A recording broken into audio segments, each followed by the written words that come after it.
Hi everybody, this is Odd Samurai, and today I'm going to be reacting to One Piece, episode 1153. So I've heard really good things about this episode, specifically a hockey scene regarding Emet and Joyboy. So I think Vincent Chainsard worked on this one, so that's hype. So yeah, I don't really have much else to add about last episode from what I can remember.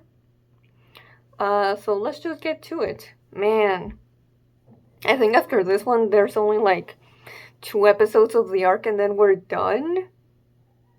And then we're just gonna take the 3 month break before Elbaf. That's crazy. That's gonna be so weird. You know? So used to having uh, One Piece as an anime that's always there. But let's hold off on saying more about that until Egghead actually ends. So I'm at 1 minute and 40 seconds. Repeat 1 minute and 40 seconds. In 5, 4, 3, 2, 1, go. Okay, we're getting to see this again.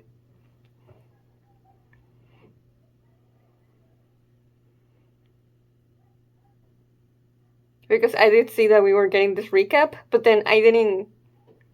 Oh, no, I don't get subtitles on.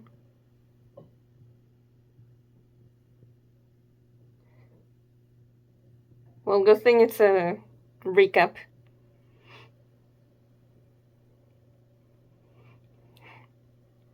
But yeah, I saw this and I was like, okay. And then I saw a new scene and I was like,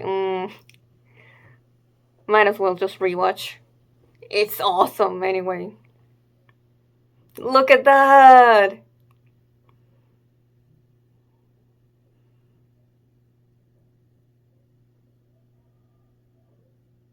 So good. Let me raise the volume a little bit.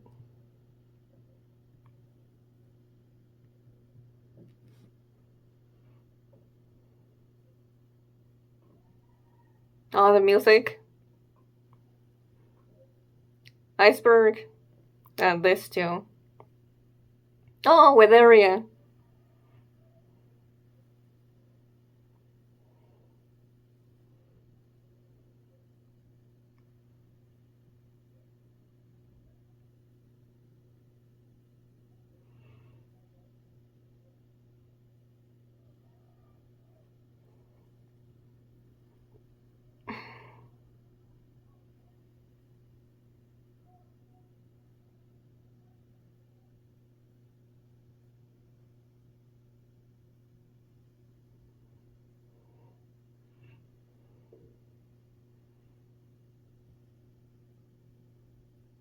Oh.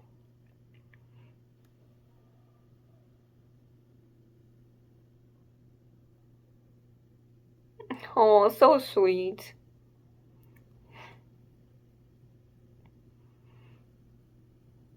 Yeah, so far, no episode title.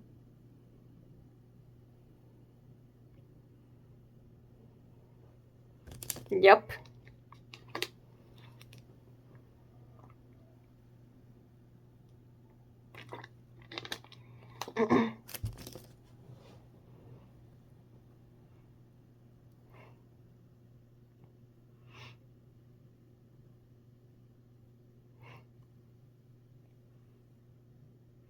Hmm. Oh.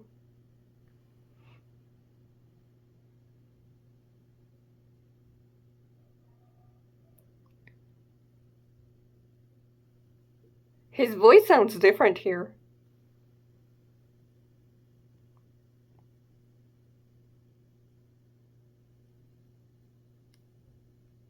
Did they change his VA for some reason?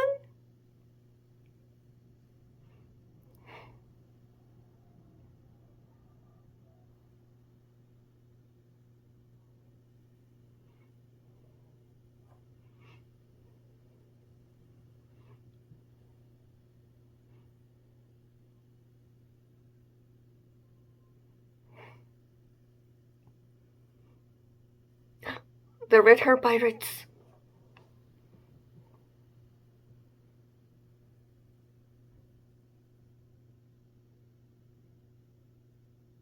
Mm-hmm. Oh, this poor alcoholic.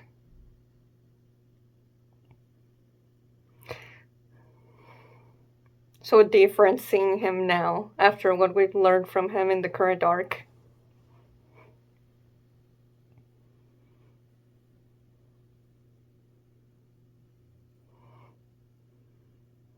Oh, Buggy.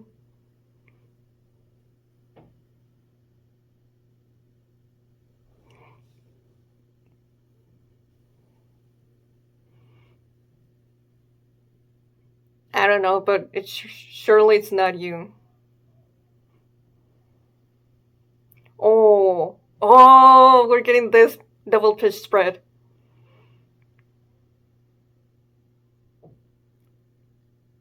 Cool. Nice. Oh, and that we get the episode title here. That's oh so good.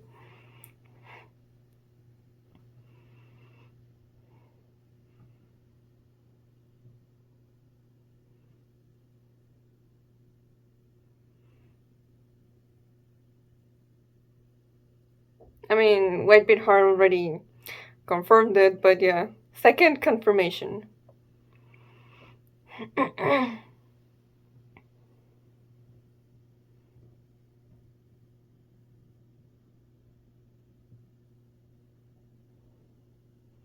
Hmm.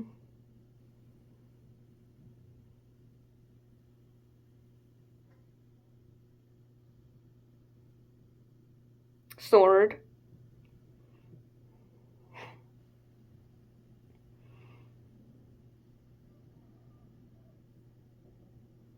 Oh, whoa! They reanimated this. That's I love that.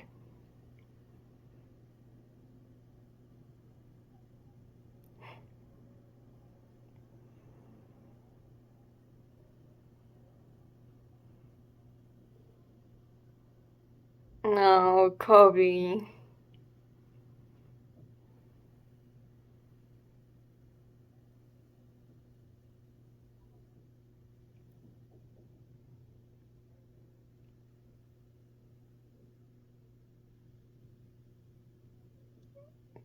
Yeah, Buggy for Pirate King.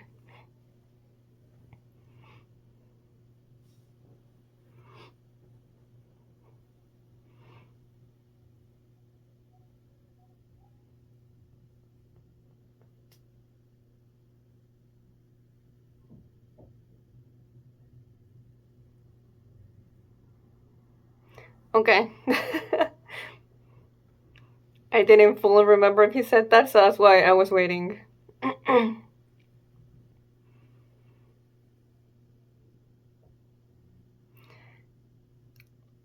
Selfless to his core.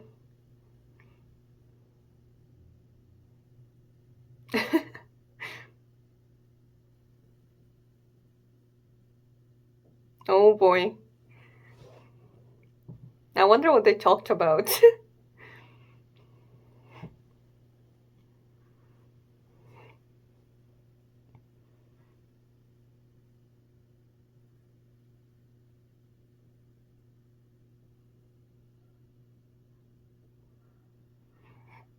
mm. Freaking Caribou. Who would have expected him to become this important?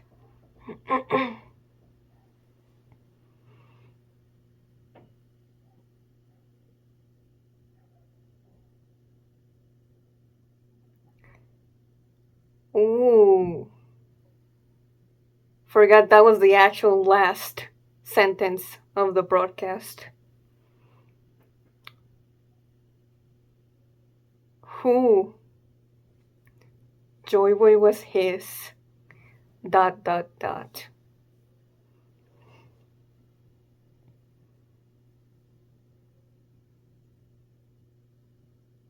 Damn. Respect.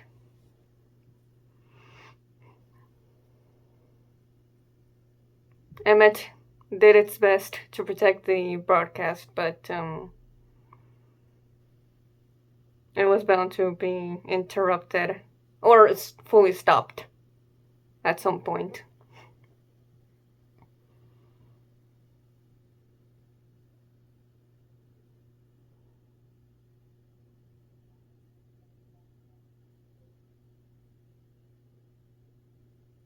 Mm.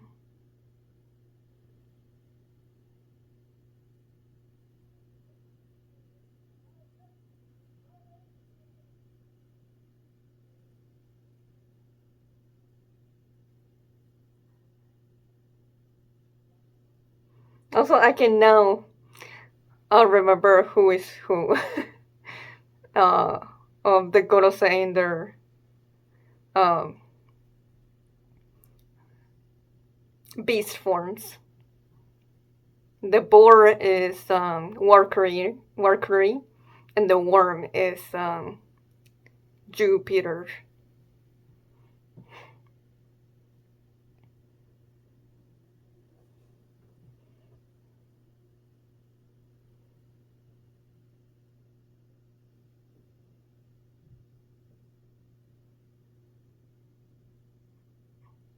Oh, Saturn is regenerating.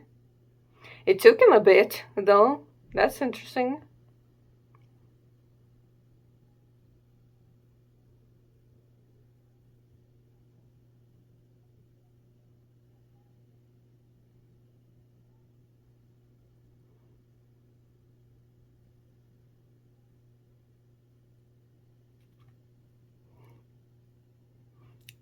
I also forgot that Nuzjuro could just walk on air, and I don't think it's uh Geppo.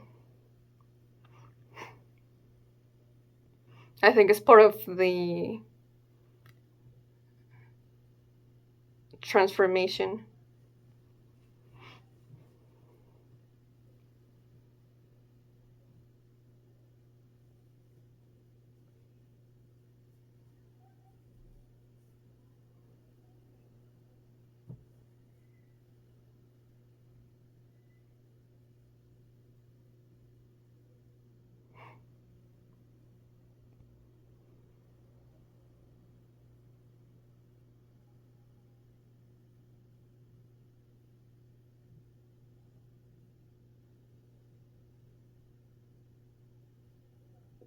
Mm. I really like the direction there for that shot.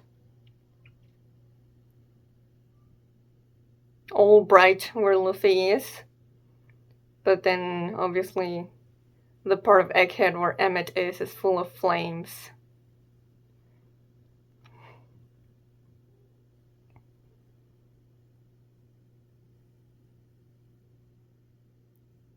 Also showing Emmet's mental state.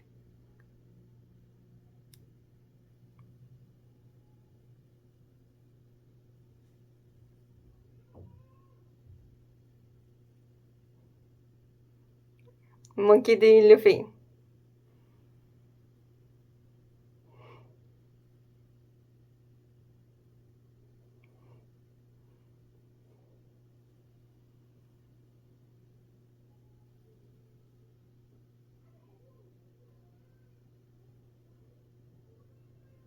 Joyboy must have been a D. Though I don't think we've, we've had it confirmed.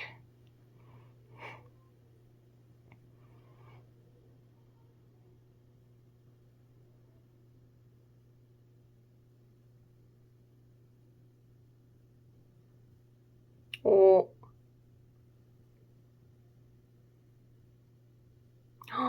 It's the knot!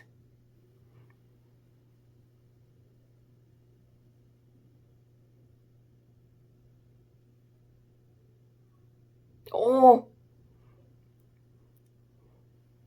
He did it! Oh shit!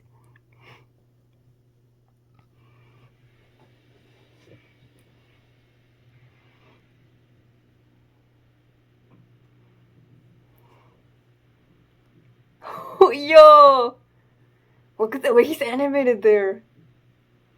Oh, this is definitely chainsaw art animation. Oh. Wow.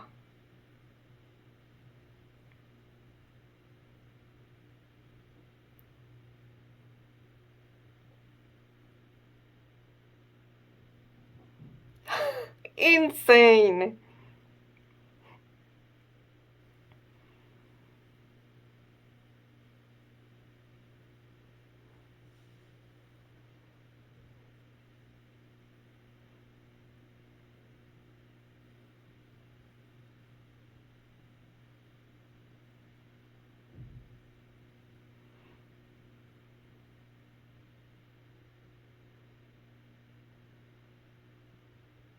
Whoa.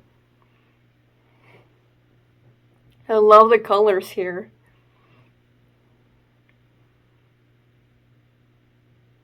Oh, yeah.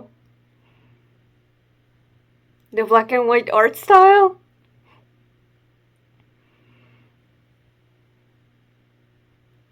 So cool. Oh, the hack is so powerful.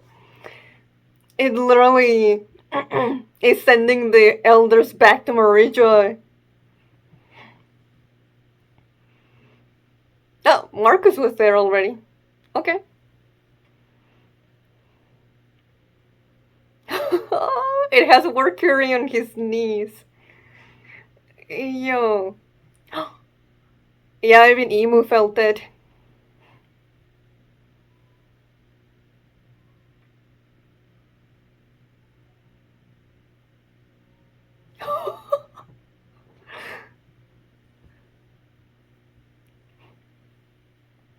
They were that affected by Joyboy's hacking.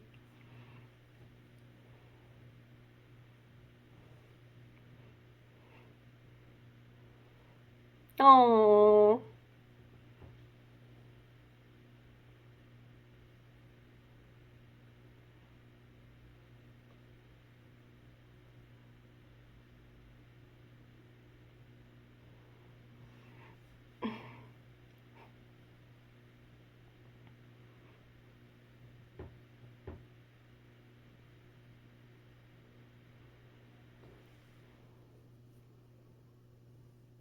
After so many episodes, they can finally breathe.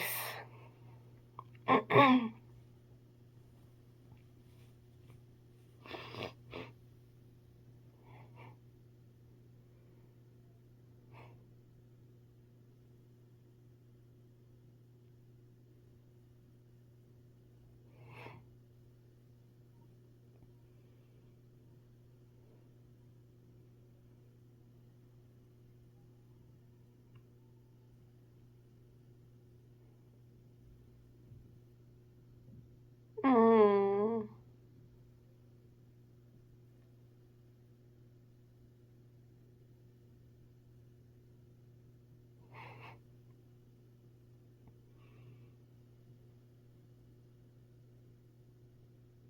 Oh, Saturn's still here, right.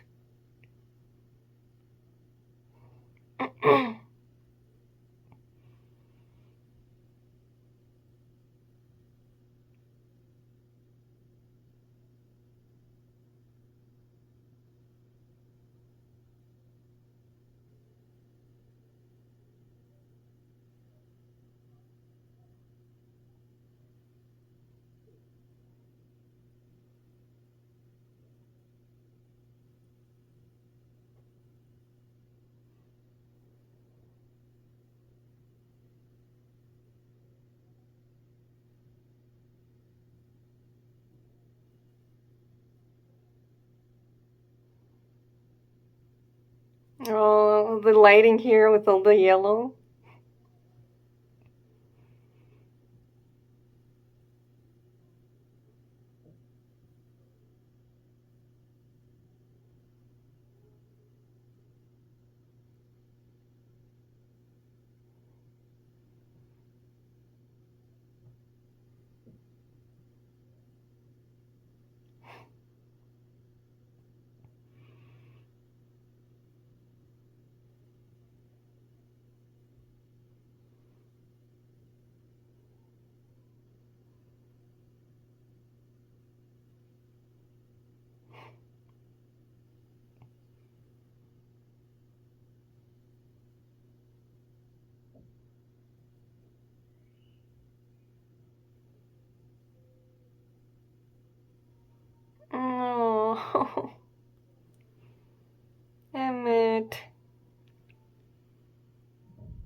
Oh, this made me feel sad.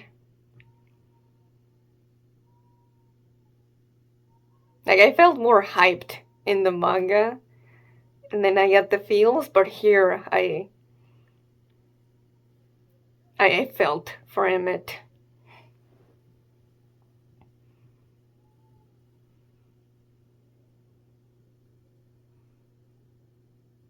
How crazy that even if it's just a silhouette, we've gotten Joyboy technically animated. Oh, Doren, Atama feels so good.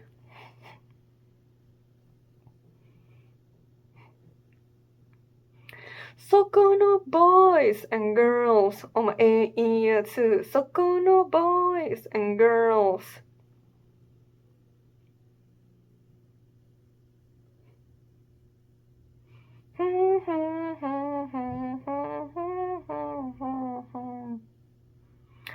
Mo ikai.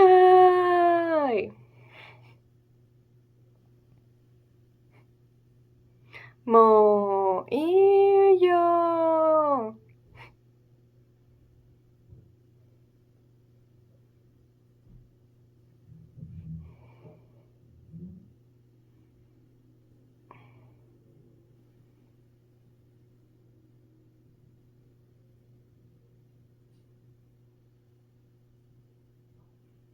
Warateru. Okay, well, give me a minute. Okay, so I really wanted to know, so I did look it up, and Roger's VA is a different one this episode.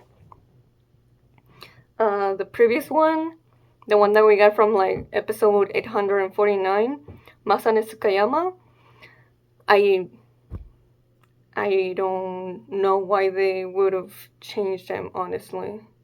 I always liked them. It seems like he's now 81, but like, I think some other VAs in the series have reached that age. But like, you know, I don't know if maybe he's gotten sick and we just haven't been told. But the new one is called Shunsuke Sakuya. And I'll check later what other stuff he's done. But yeah, that really took me off guard.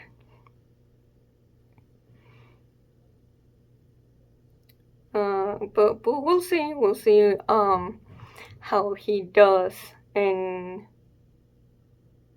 I'm sure the more we hear him, the more I'll get used to him. But yeah, I'm just wondering about the reasoning.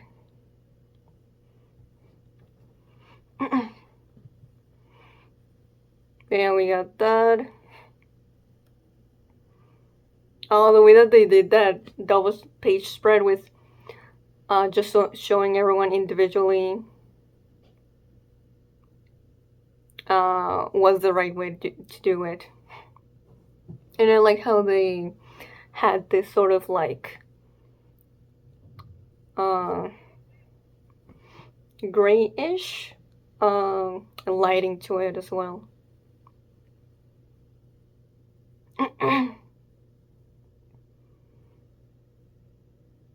The silhouette, though.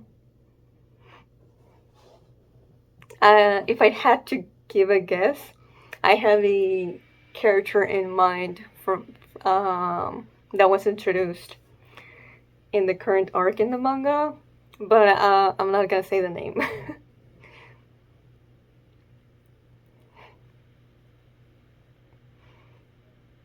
But yeah, very nice that we got the episode title there. The upheaval of an era.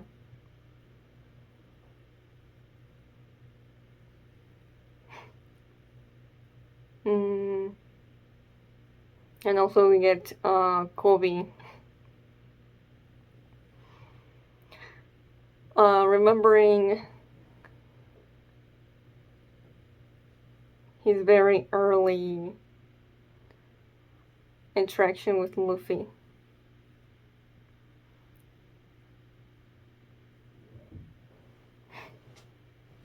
And I didn't notice when watching. But yeah, in episode 1, pretty sure this interaction happens inside Alvida's ship. After Luffy gets out of the barrel. But here they're just in like an island. Just, in the open. And I think this is actually how it happens in the manga. And that's why it's done differently. But I'm not 100% sure. I know I'll call me a fraud, but I haven't read a lot of the manga chapters before I started reading it, close to the end of Wano. But yeah, when he says, I have to prevent your dream from coming true. Like, I remember reading that and being disappointed in Kobe. Because he knows Luffy enough to know that Luffy doesn't want the One Piece for nefarious means. He's not just your regular pirate who wants the One Piece for power and fame. Like, that's not him. So I do wish he'd have more faith in Luffy's intentions. And thinking like, oh, if the One Piece is gonna be that influential for the world, then the Navy should have it. Like, it seems like my boy is drinking the Kool-Aid too much.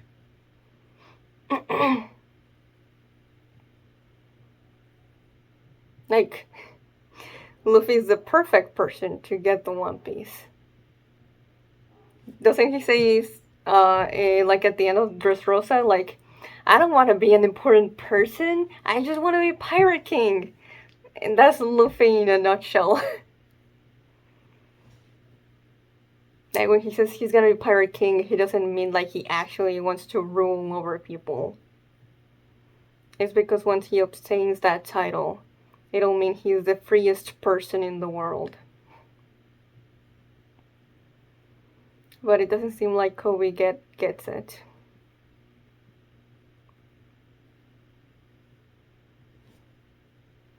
Which, to be fair, like, yeah, they're friends, but at the end of the day, he hasn't spent that much time with Luffy, but, like, yeah, I guess we'll see. When we get to it, once Kobe and Luffy meet each other once again, what Kobe will say. What is his specific reasoning to be an obstacle for Luffy to get the One Piece? Like, you shouldn't have it because...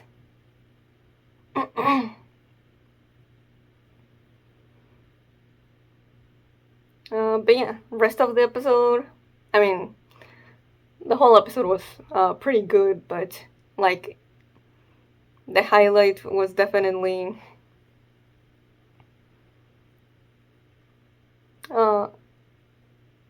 Emet hearing Luffy's name and being like, oh, you're a D. And that's what, like, I think he was still going to use the knot to help Luffy and his friends anyway. But it is important to note that's when he got the little rope, well, little. the rope and used the haki stored within him. And like, as we learned at the end of the episode, is not something, he just use all willy-nilly. Like, this is the last memento that he has of a friend that he'll never see again. And has not been in this world for around 800 years.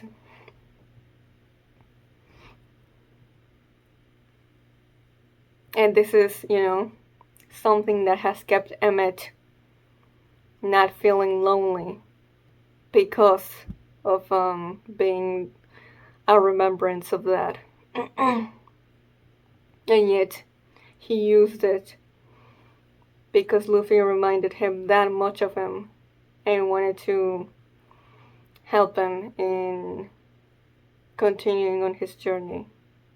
Like, that's so heartwarming to me,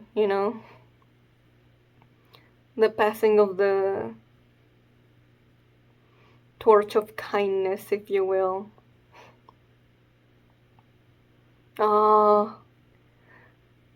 When the sequence starts and Emet looks back at Luffy and says, "Don't die." He's basically entrusting Joyboy's will to Luffy.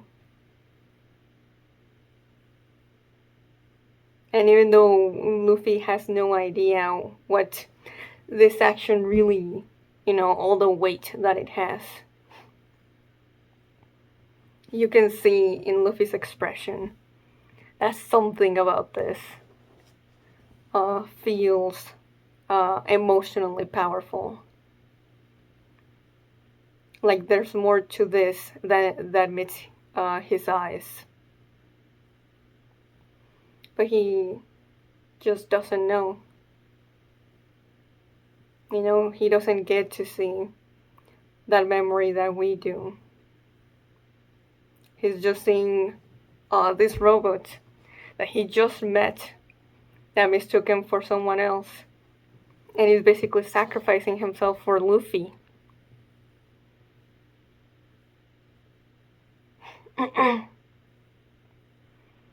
And of course, the surprise of seeing Conqueror's Haki coming out of non-human being.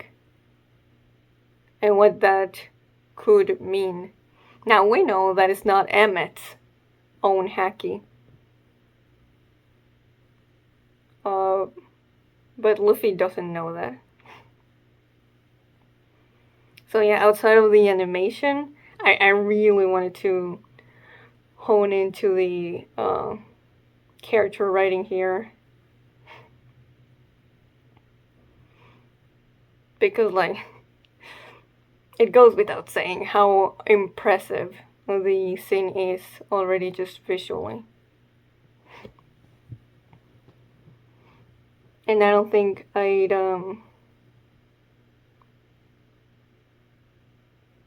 as much out of Luffy's reaction if it wasn't for the way that Chains Art animates it.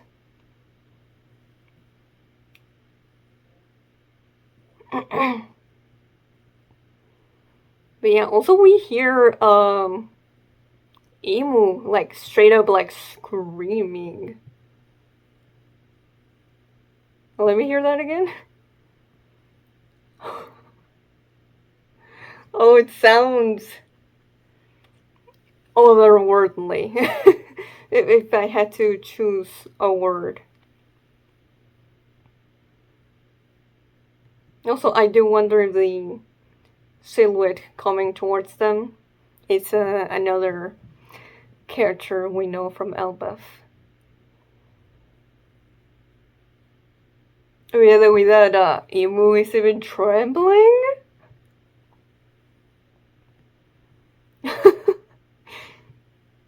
They were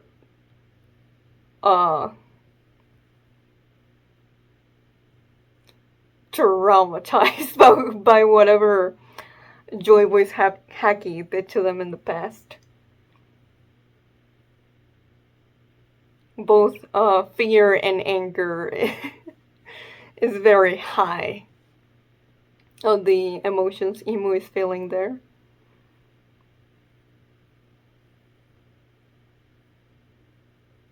I like that Straw Hat moment we had of them reuniting with Luffy, and then Nami basically like having a moment of being like, Atlas and Edison, they couldn't make it.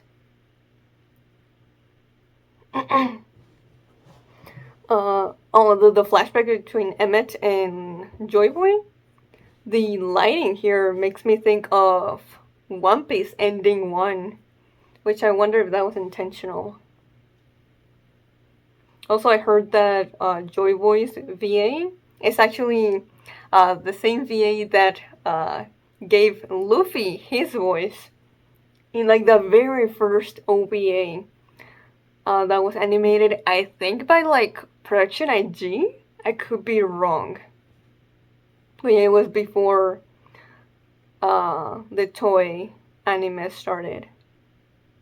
So that's just on a meta level. That's really cool. Literally.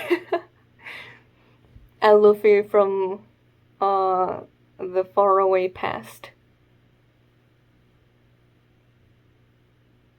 And yeah, I like that the colors just give a really warm vibe, giving us a show of how Emet is feeling here.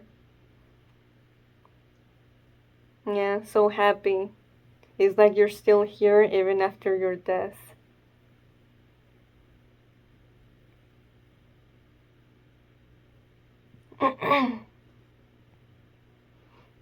You'll continue to live long after I'm gone.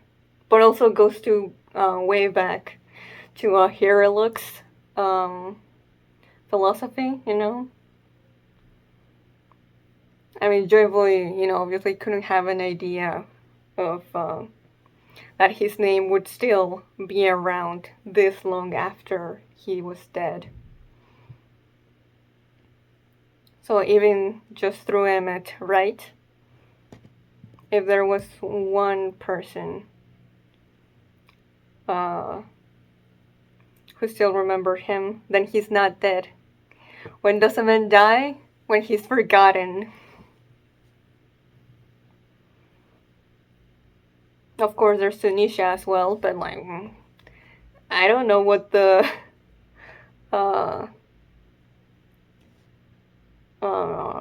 expected lifespan of its species is.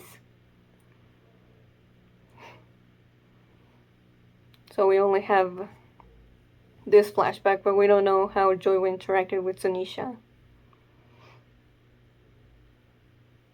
But yeah, the fact that there's a emotional reason to it, but I think it's a practical reason as well. When the time is right, there will be a day when I can no longer help you. When someone you want to protect is in danger, that's when the time is right.